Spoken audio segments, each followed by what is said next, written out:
Yeah. Nice. It's mostly just so I can share it with my team so we can fix some stuff. Yeah, I do live streams as well.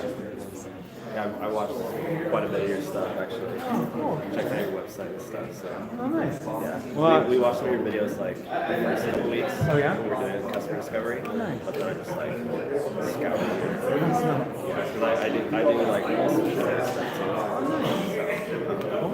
I'd love to catch up once we get done. Justin, by the way. Yeah, still. Yeah, nice to meet you too.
Oh, no.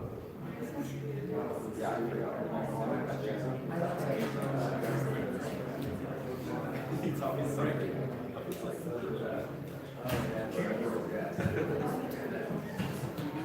Probably not.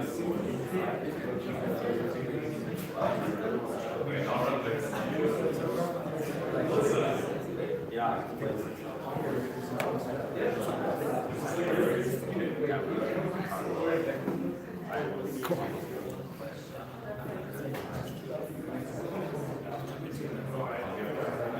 Everything great? Ready to rock? All right. Hey team, thanks for letting me come and hang out with you guys today. I'm super excited to be here. So that you know who exactly I am, a little more context. I think you guys, a couple of you have mentioned you've seen my videos, which is awesome. I'm really excited about that. But yeah, a little more context about who I am. So my background, yeah, are there engineers in this class? Yes? Yep. All right. Any computer scientists? All right. My people. So my background is in engineering. I am a software engineer, computer scientist. I graduated, and when I graduated, I don't know if you guys were around back then, but this used to be like the hot company to work for way back in the day. Maybe not so much anymore, but anyway, so I went to go work for them. I had a really good time while I was there. Things went really well, but I was, like I said before, like I'm not so interested in making other people money. I'd much rather make myself money if I'm going to work 20, 14-hour days, something like that. So I left and I started a healthcare software company. So for the ER team, yeah, if you guys just want to talk, I wasn't working in ER, but you ever want to chat about just what it's like to be in the HR space. So yeah, so I left here, and I went to Microsoft, or left Microsoft, went to Numis Health. Started that, spent 18 months building some really, really badass technology. Super fast, super well designed, and I was super, super stoked about it. Unfortunately, I was the only person who gave a shit about that software. No one else cared, right? Despite the fact that it was amazing, super fast, best in its class, no one cared. And this hit really, really hard on the inside, because up until this point in my life, I imagine like many of you, if you're here, things have gone pretty well, right? Smart, hardworking, clearly good looking, but somehow I managed to fail this big epic venture. So it took a lot of soul searching to figure out like, what the hell went wrong. And during that soul searching process, I came upon this book, The 4 Steps to Epiphany by Steve Blank. Do you guys know this book or know Steve? Yes. No, don't worry about reading it, but he actually wrote it as part of teaching here. And this is the genesis of the Lean Startup movement, which you guys are familiar with? Yes? Okay, so great. So this is where it started. This book is great in terms of like why we should talk to customers, the thing that I didn't do, the thing that I did wrong. I built something for me so that people would buy it. But it's a little light on how to do it, practical application of these techniques. So that said, it was the best thing I had at the time. So I dug into it, I read it, and then I tried the techniques that were in there over and over and over and over and over again. So these are a bunch of different companies I started after Numis Health, trying to figure out how the heck do we do this customer discovery thing. Along the way, I started to get a sense of how to apply these techniques and actually use them to turn what was the failed Numis Healthcare software company into a moderate success. So no giant home runs, no big IPOs, but we did okay for ourselves by doing this customer discovery process that you guys saw the videos about. So along the way, I was writing this blog called Customer Development Lab, and it's me trying to say, hey, if there's anyone else out there who wants to understand how we apply these principles, not just why we do them, this is what I'm learning. This blog turned into speaking gigs. I actually spend most of my time traveling around just sharing these techniques with other people. These speaking gigs turned into working with the startup accelerators, so Rick mentioned them. Once you get some form of traction, you can join an accelerator, and an accelerator will bring in someone like me who will help accelerate you in your growth and applying these principles. Working with startup accelerators ended up turning into gigs with larger companies to help them not get their lunch eaten by smaller companies. This work turned into a book series, which is used by those bigger companies and the accelerators. And then the book series turned into what's now a university curriculum. So now, the thing that I wasn't taught with my engineering degree is now being taught at a number of universities around the world. So the reason why I'm here today, and the slide that Rick showed you that sort of had a bunch of things listed on the top, that is the university curriculum that we built to be used at schools. And the reason why Rick and I are sort of teaming up is because he has graciously allowed me to come in to some of his classes and take some of our new lessons and our new exercises and experiment on them, or with you on them. And so that's what we're going to do today. We're going to do a little bit of experimentation. I'm going to show you guys one of our new exercises that talks about customer discovery in particular, and then I'd love for you guys to play with it, give me some feedback on what works and what doesn't, and then we'll go and make better iterations, and you guys can go have deeper insights with customers. Sound fair? Everyone say yes. Yes. Okay, great.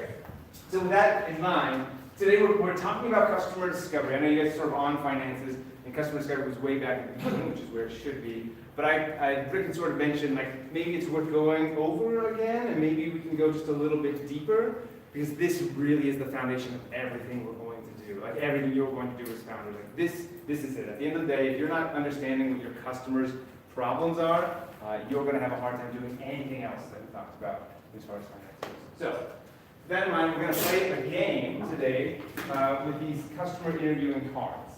Okay? So what I need is for everyone to come up. I want you to form teams of 2. And I want one person from every team of 2 to come get a set of customer interviewing cards. So come on, hop up here, and we'll get these distributed there. You guys see it? Okay. Come on up. It's 10, 9, 8, 7, 6, 5, 4, 3. Go. Up. Nice. Huh? Do all of our mentors have some? Who else needs some? I'm excited to show them. Oh.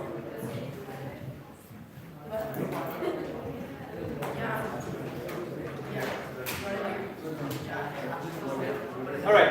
You have some? You're there. You don't look like you're there. Okay, here we go. So what I want you to do with these objective cards, so I want you to pull out your cards. You're going to have 2 sets. You have the black set that says objectives on them, and you have the yellow set that says questions on them. So what I want you to do is you want you to start with the black cards, the objectives cards. And the goal here is to identify which of these are actual objectives of customer interviews. So when you go out and you interview customers, you have a certain set of goals you're trying to accomplish, right? Some things are on here are things you actually want to accomplish, and some are things that are non-goals, things you do not want to try to accomplish during a problem discovery interview. So what you do is sort these into 2 groups. Ones that are goals and ones that aren't goals. I believe there are 6 that are goals and 6 that aren't. I think that's the right number. Don't quote me on that. Okay, so you have 2 minutes to do that sorting. Go.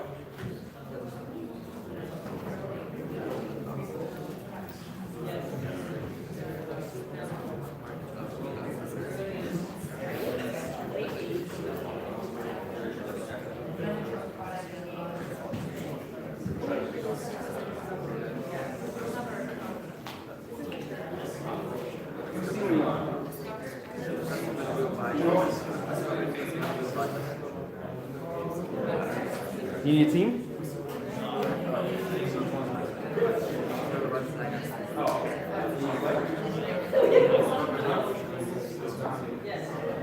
How are we doing? You want to play?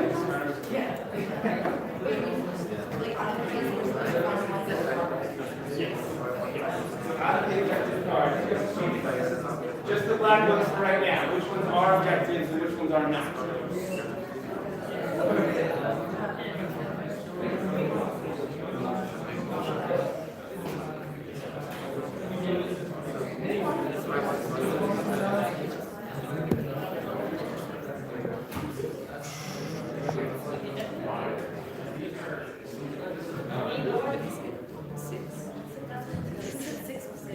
I think it's 6. I think there are 6 correct ones.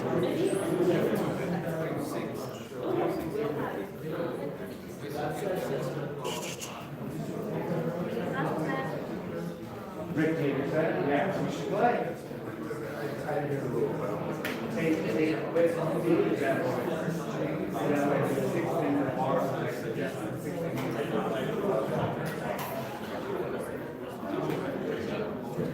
All right, 13 seconds left.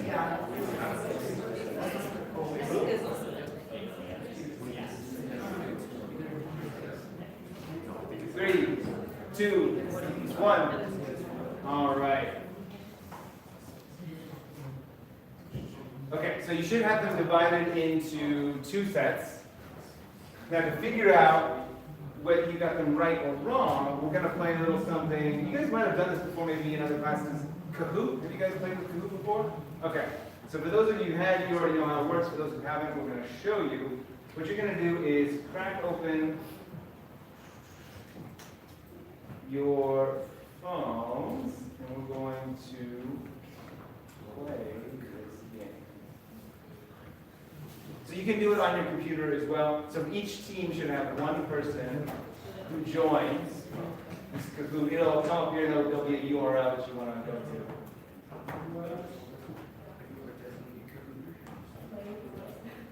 Okay, so what you're going to do is you go to kahoot.it, and then you type in this game in.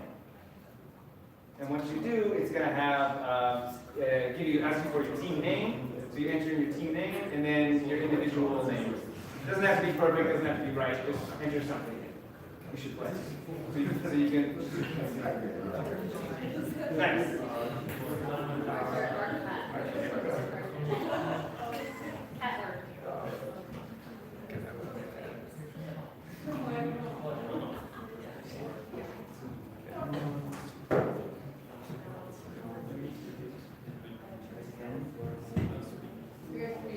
Yeah, yeah. Anyone else not entered their nickname yet? Are you wait for anybody? Anyone else having trouble? Okay.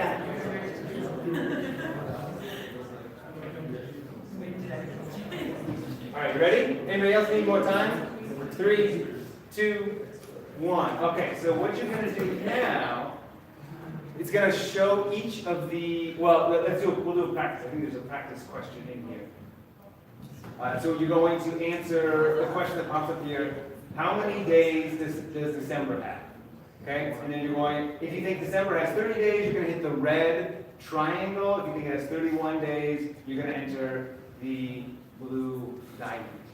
Okay?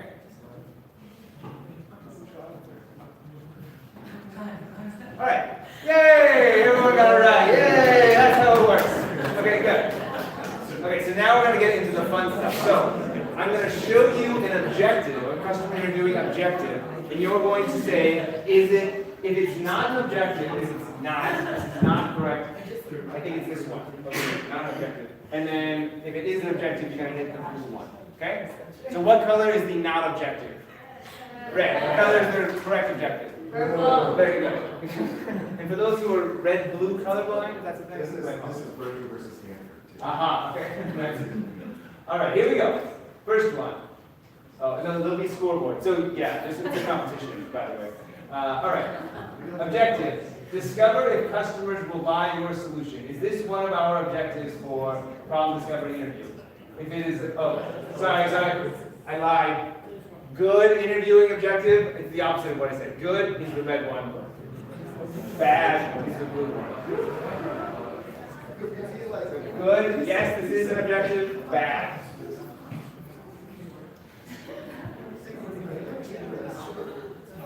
All right. So we're split, half and half. Who thinks that discovering if customers will buy our solution is one of the goals of our customer interview? Who voted red? Yes. I know there are 8 of you. Yeah. Why? Yeah, it's not going to be. Because I think you can learn from past experience if they buy something to solve the problem. Okay, so if they bought something to solve the problem, that's an awesome thing to figure out. Will that tell us that they'll buy your solution? Okay. Yeah, so it's a great point. We do want to ask that they bought something in the past. That will not tell us if they will buy our solution. Okay. Anyone else think that this should be a goal? And there actually should be 7 other reasons why we think this should be a goal of customer discovery interviews. Who else said I think it should be a goal? Yeah. Just because if we interviewed 100 people and 100 people said they wouldn't buy it, then you should scrap it early on.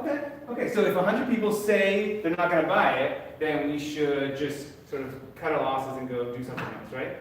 That makes some sense. One of the things that we want to avoid doing, you're going to get a pack of So one of the things that we want to avoid doing is asking our customers to predict the future. They actually don't know whether or not they're going to buy something or not. They will tell us an answer. They will answer the question, but they don't actually know. So if you would have said, hey, would you go sleep at some stranger's house and pay them for the privilege 10 years ago, before even the couch surfing was a thing? Who knows what people would have said, but now obviously Airbnb is huge. So we never actually want to ask someone about their future projections, because we're inviting them to lie to us, and then we might accidentally believe them. So we'll answer this question in another way, but problem discovery interviews are not the place to do this. So this is not the time to figure out if they're going to answer, or if they're going to buy our solution. And people will always be nice to you. Yeah. Yeah, they always want to make you happy. So would you buy this chair? Yeah. But there's no commitment involved. Okay. So thank you very much. Here we go. Going on to the next question. Gonna answer. Oh, right now. So Cahooters. Who are Cahooters? Yes. Nice. Very good. And who's easy? Nice. And Data Boy. Nice. Data Boy. Okay. Those are our top three. These are the three people you need to take down. All right. Here we go. Objective. Discover what marketing strategies to use. Is this a good objective? The red side is a good objective, or bad objective, the blue side. Go. Nice. Is this a good objective or bad objective? 3, 2, 1. Last call. Oh, all right. The majority. All right. So we're hitting this gentleman. Why are we hitting this gentleman? Why did we think that this is a bad goal? I don't want to just go to the past. Oh, you wanted to answer something fast. Yes. You cannot just ask for marketing strategies, right? Yeah. Design some indirect. Yeah. Okay, so real quick, just so everyone can hear what he's saying. He's saying you can't just ask, what marketing strategy I should use. You have to sort of develop a marketing strategy, right? Yeah, you're absolutely right. Also, in terms of answering something quickly, you get bonus points in this for getting answers correct, more answers correct in a row. So focus less on getting it done quickly and more on getting it right. You'll end up doing better. So he's absolutely right. We can't ask our customers about what marketing strategy we should use, but we can ask them questions about their what? About what? What can we ask them?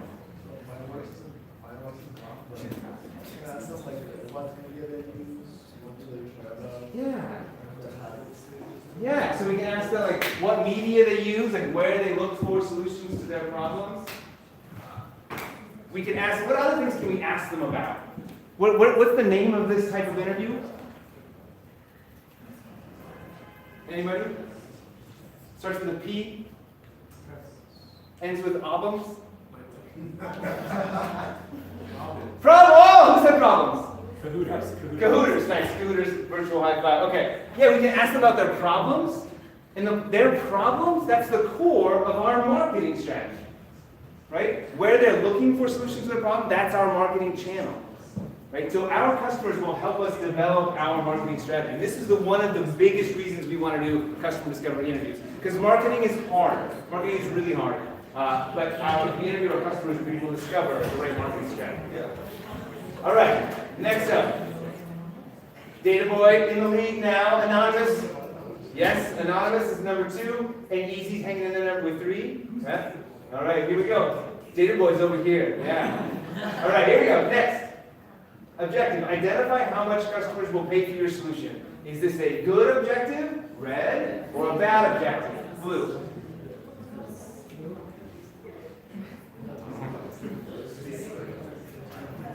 Two more teams.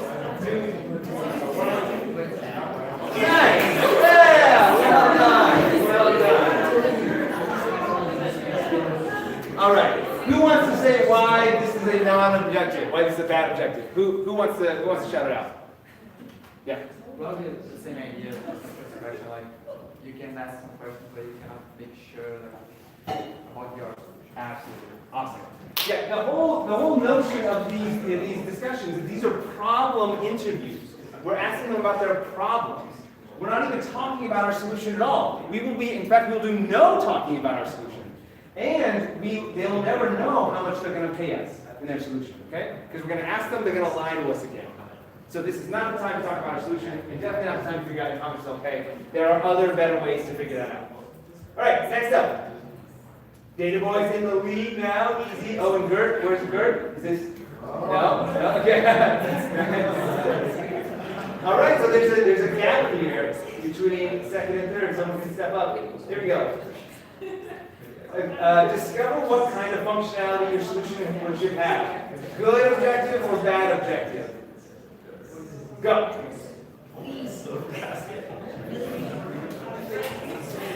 Is a good objective, figuring out your functionality, good or bad?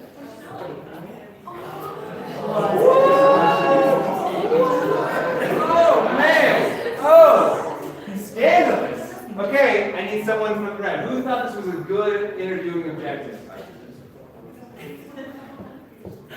Yeah.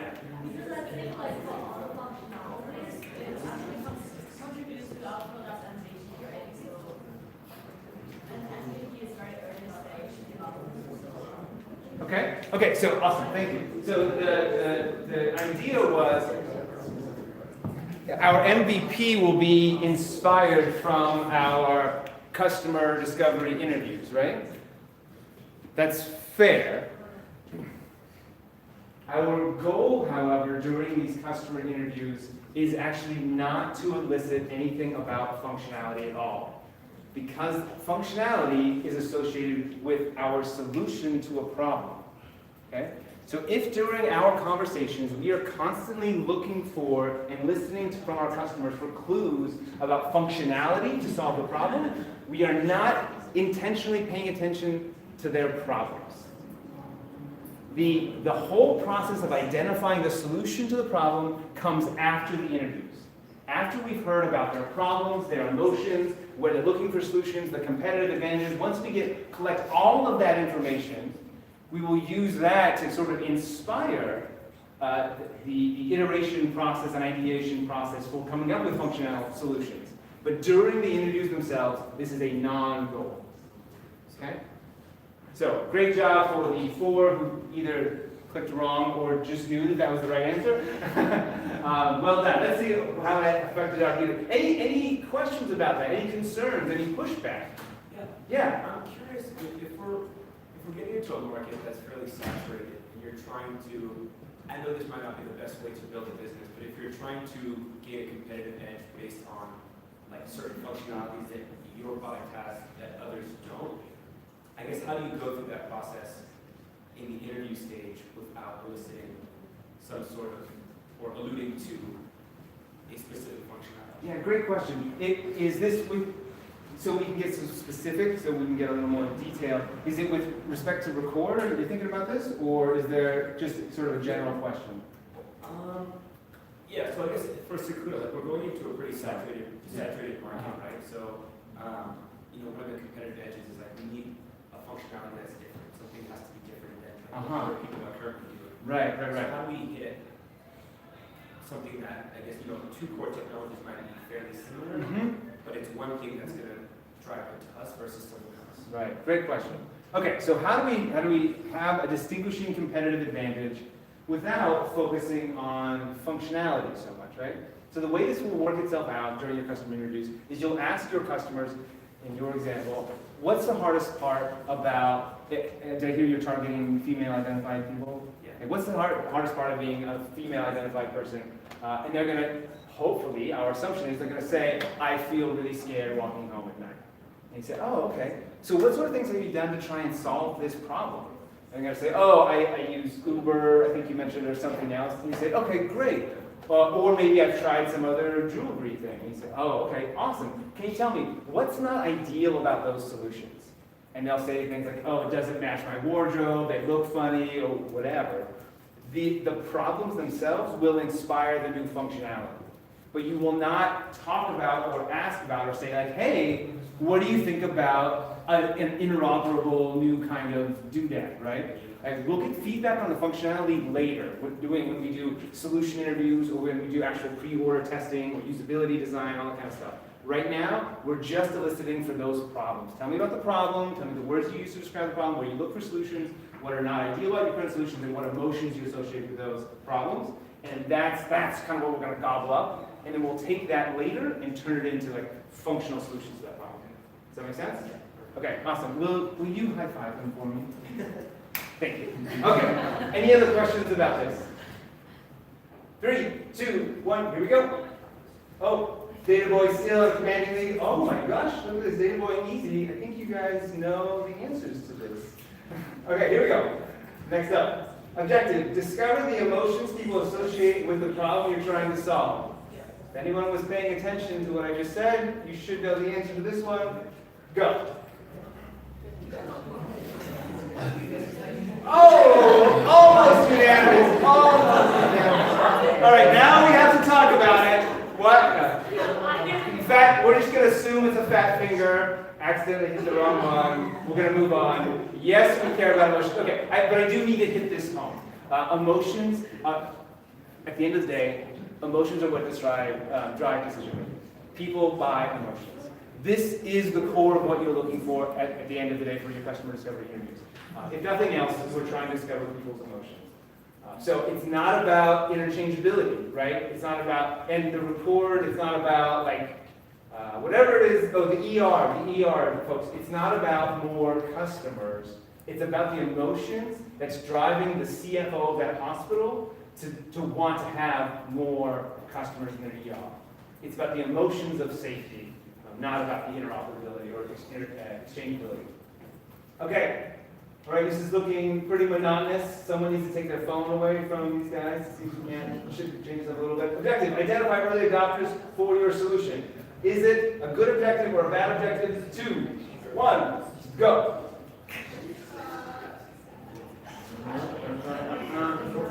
It's going to be a little tricky. Oh, okay. Who thought it was a bad objective to identify early adopters? Who thought it was bad? Data boy. Okay. So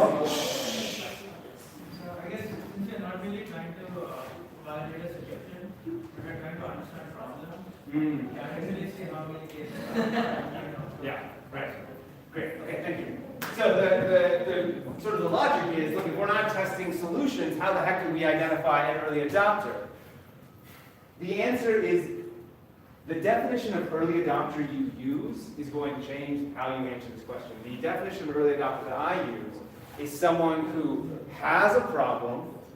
The problem is so intense that they know they have the problem, and in fact, it's so intense they're actively seeking a solution to that problem. That is an early adopter.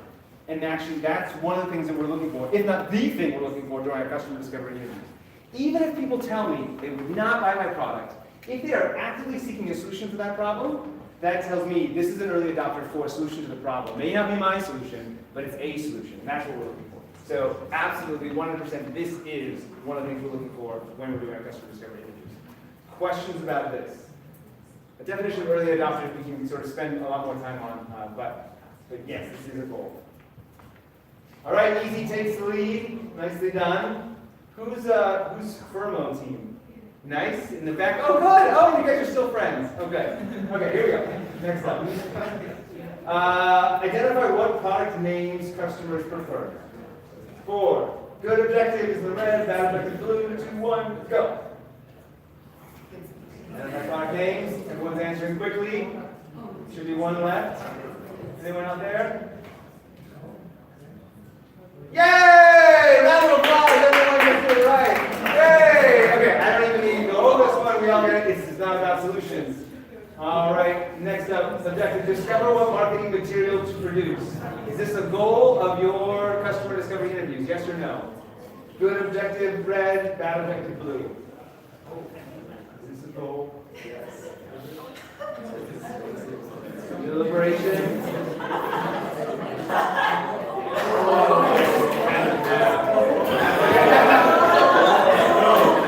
All right. So who says blue? This is bad. Why do you think that this would be bad? Anyone want to volunteer? You'll have all this learned. Anybody? Okay. Who thought it should be a goal? Let's talk about it. Yeah. Tell me why. So I thought it should be a goal because understanding like some of the problems and understanding how maybe some of the people are currently solving their problems, or currently seeing the product, will determine like the channels that you can use to market. That's worth a run up here. Nicely done. Yes, it's the same reason it's going to inform our marketing strategy. Everything about our marketing strategy, all of the hard stuff about starting a company, we're going to discover during our customer interviews. Okay? All right, here we go. Next up, the Hooters. Nice, making their way up there. Easy is destroying. Objective, identify if customers prefer one-time or subscription payments for your solution. Here we go.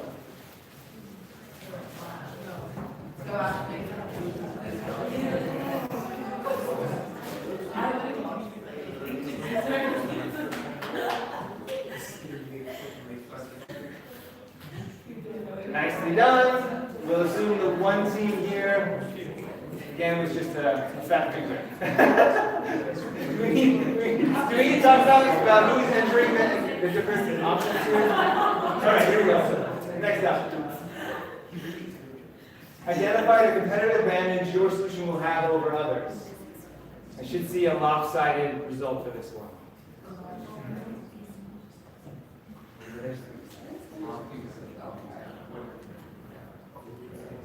All right, I think everyone's in. All right, pretty good, pretty good. Any questions about this? Oh no! Oh, we talked about this! Like, we just talked about this. I don't understand that the objective isn't defined in the interview. Like, Yeah. Identify the competitive advantage your solution will have on it. This is a good objective. How are you solving the problem now? Yeah. Yeah. Hold on. I What thought happened? the conversation we just had told us that it was bad to try to find it. I thought we were just supposed to just understand Okay. it. Okay. Well, good. I'm glad we're doing this. Okay. So, what we're going to do when we have the conversation, we are going to elicit the competitive advantage because we're going to say what sucks about your current solution, right? Then they're going to tell us, oh, it doesn't match my wardrobe, it looks ugly, all this kind of stuff. So that is our competitive advantage. We are not going to ask them, hey, would you like it if it was interchangeable like a Swatch watch? We're not going to go to the functionality piece. We're just soliciting the problems and the competitive advantage. Does this make sense? Okay, sounds like it makes sense. Does it make sense to everybody? Good. Okay, good. I'm glad we went there. I'm really grateful for this question. All right, here we go. Here we go. Discover what design aesthetics customers prefer. Colors, layout, etc. Good question, or good objective, or bad objective?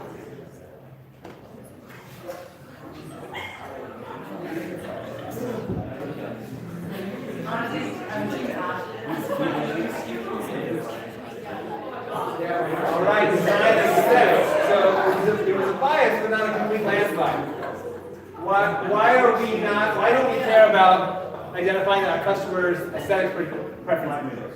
Thank you. Why don't we care about this? It is like that, like, the more we ask them, the more the customer asks for customization. I don't like this color, and we cannot have our time wasted. Okay. Okay, fair enough. So we can't have our time wasted with the preferences on colors. When you're doing customer discovery interviews, you do want to be very pragmatic with your time. So this is a fair point. There's sort of something else I'm thinking about here in terms of why this is not a good goal for our problem discovery interviews. Anyone else? What's the thing about functionality? Like, it's just narrow. Exactly. If we're spending any time talking about our solution, we are not spending our time wisely. So that is our why we don't care about sex. Okay, so I think we've got one question left. Easy is doing well. Gert has opted to second. Well done. And then Artcat, nice. Well done. All right, last question. Get introductions to other potential customers. Good objective or bad objective? Here we go. Yeah, this is it. Go for broke. Might as well. Jump in there. Well done. Most people understand why. And this is a goal. We'll talk about why. Okay.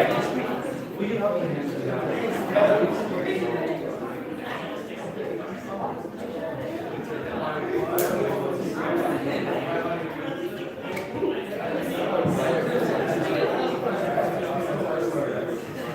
All don't have enough time to go over the questions cards. Yeah, if you're up for packaging these guys, what I'm handing out now is a customer interview script that has basically all of the interview questions, cards sort of laid out on what's good to ask and what's not good to ask. But I will grab. Can I get one copy of that so I can go over it? So just so everyone has a sense. Thanks. Let's just go over this real quick together in terms of do's and don'ts. Okay, so things that you want to do during your customer discovery interviews. Ask follow-up questions. This is a template, but dive deeper, get more detailed into what's in there. Empathize. You're going to ask people about their emotional states, and you're going to ask them to be vulnerable with you. The best way to do that is to create some empathy. Tell them that this makes sense. I totally understand where you're coming from. Be genuine about it. Don't fake it, but make them feel safe. Get permission to record the conversation, take notes, and then, modify the script. The don'ts, we already talked about this. Don't offer solutions. We're not talking about solutions. That comes later. Don't ask about the future. That's asking them to predict their behavior. They can't do it. And then don't rephrase what you've heard. You want to empathize with them.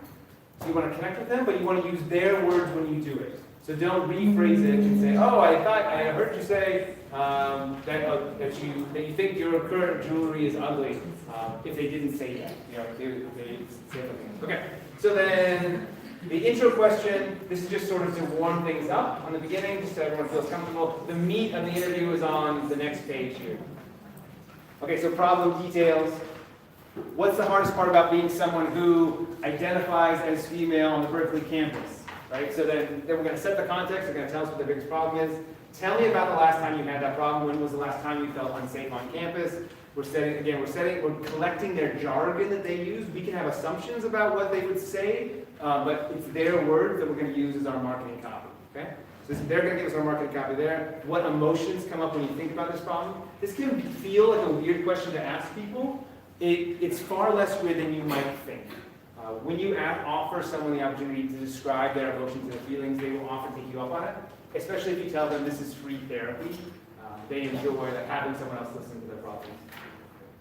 All right, current solutions. We talked about this. When was the last time you tried to solve this problem? What's not ideal about that solution? And then how did you discover that solution? So I think on Team Easy we talked about, they'll tell you the channels that they use to actually find their solutions, and that's going to make up your marketing, part of your marketing strategy.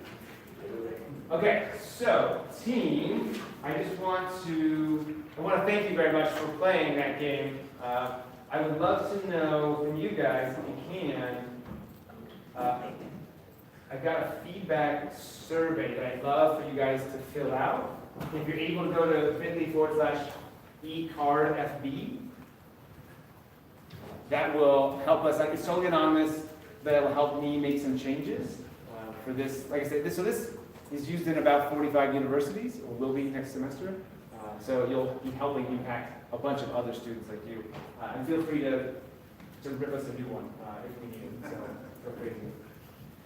While you are doing that, so eCardFB, there was some questions about bottoms-up finance and projecting those, and I don't know if you guys got a chance to play with this last time. I showed it to them. Okay. I don't know if any of you guys played with this spreadsheet at all, but this is designed to do precisely bottoms-up financial projections. So no more top-down, this is how many customers there are, we're going to get X%. This is all bottoms-up. How are you actually going to acquire customers? And sort of your questions around like, our assumptions and how do we know if they're true or false. This will help there. I can't say that it will give you all the answers, but it will help.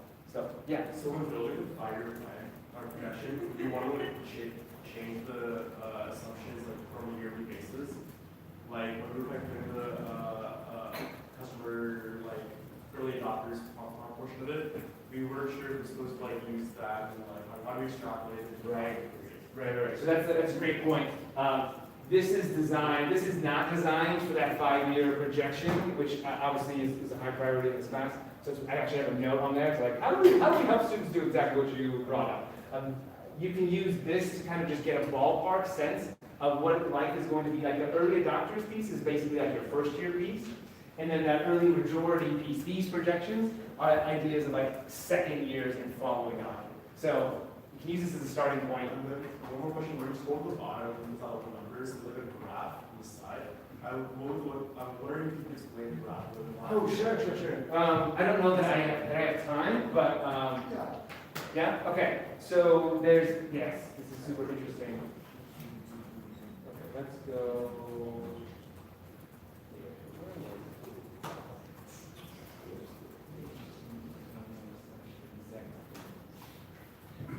Well, he's pointing that out. I just wanted to summarize on the customer discovery side.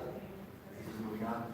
But when you're going to meet with the investors in the last day, they don't know who you are, what you're doing, what the problem was that you're trying to solve. So that opening minute is super important. And when you quote your customer discovery statistics, we met with 100 people, we found that they had this problem, and then you tell maybe a little bit of a story and so on like that. All customer discovery data helps you validate and helps them reach into your world. They may not know a lot about your business or that vertical, but that